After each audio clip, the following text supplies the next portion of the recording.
Okay, so these are our grad photos. It's hung on a string with the clothespins to kind of play with our theme on the line and the laundry theme. We're also went with the bare shoulders thing to kind of talk about like how we're exposing ourselves and putting ourselves out there, taking a risk, and this is who we are as designers. The VCD side of the design program kind of focuses on strong typography and making books, good composition. We also do a lot of work for Studio Theatre for their plays each year. And so these are some of the ones that were chosen and done by our students. I think these are examples of pieces that are on the experimental side of furniture design, which we're encouraged to do sometimes. Question the concepts of how tables should be constructed. These are also both examples of the metal work we do. So we do learn how to weld and work with metal in our shop. So this is another thing, right? We're learning how to source our both the materials, but also the expertise to do certain things that we don't have the ability to do. So he worked with an engineer to construct a lamp, which basically by tilting it, it lights up. So, and he actually got a glass blower from the chemistry building to blow the glass for the shape. This year there's a lot of ID graduates, so it's furniture heavy, but I think it makes this show really exciting. We also offer practicums in industrial design. So this is a project I did with the Institute of Reconstructive Sciences and Medicine.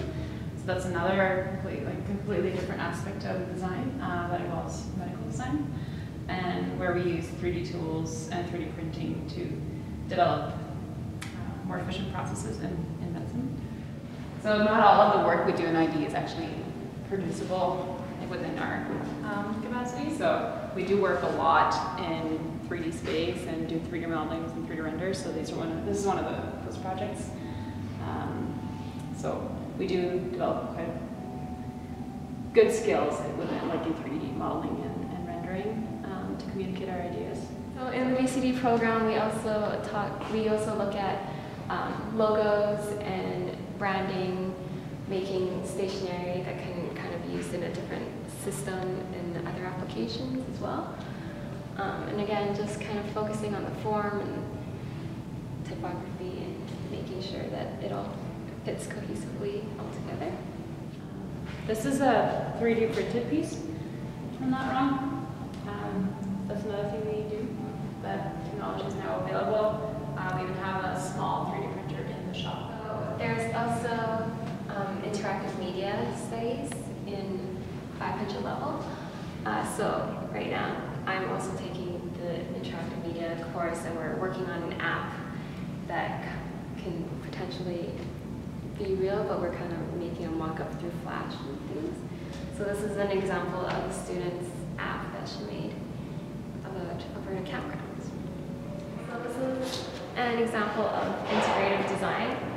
It connects industrial design and visual communication design. So there was 2 industrial designers and 1 VCD student. And this is just like a redesign of the Royal Alberta Museum exhibits. And they made a little video with some renderings and a model. And that now is 3D printed as well. Right here on campus. Yeah. So this is another example of the abilities that we have within 3D modeling and rendering, like making walkthroughs and mock-up scenarios of exhibit design like this. We have an advanced typography class where we focus a lot, again, on typography. So Susie here made a little book to kind of look at each style of typography. You have the option to do a special project in industrial design where you basically outline what you want to do and achieve, and you're given credits to pursue that. I believe they work with a client to redesign and develop an existing design. The Trail Rider is an off-road wheelchair. They went through a long process of testing the current design, redeveloping it, mocking up. So they actually mocked up a new version testing different ways of where the wheels should be attached and ergonomics and usability. So it was quite an extensive project.